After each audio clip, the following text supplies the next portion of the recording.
দেখুন, যে সমস্ত বিষয়গুলো নিয়ে বনধ ডাকা হয়েছে, আমি জিজ্ঞেস করতে চাই পশ্চিমবঙ্গের তৃণমূল সরকারকে এবং তাদের দলের নেতাদেরকে, সেই বিষয়গুলো কি অমূলক, অযৌক্তিক? দেশ জুড়ে আজকে বেসরকারিকরণ, শ্রমিকের উপরে নতুন করে এক সন্ত্রাস নেমে আসছে।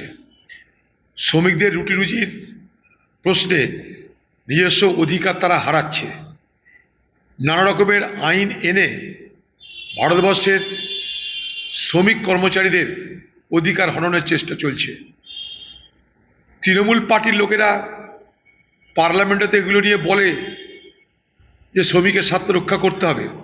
মমতা ব্যানার্জিও তো বলেন।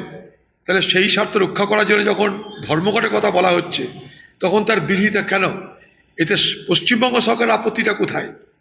পশ্চিমবঙ্গ সরকার বিজেপির দালালি করতে গিয়ে আজকে শ্রমিকের স্বার্থকে তারা জলাঞ্জলি দিয়ে যে আন্দোলন, শ্রমিকের আন্দোলন, সেই আন্দোলন যারা করছে, সে আন্দোলনকারীদের উপরে এই হামলা চালানোর মধ্য দিয়ে মমতা ব্যানার্জি প্রমাণ করে দিলেন যে মমতা ব্যানার্জি এই মুহূর্তে বিজেপির দালাল, একদম দালাল।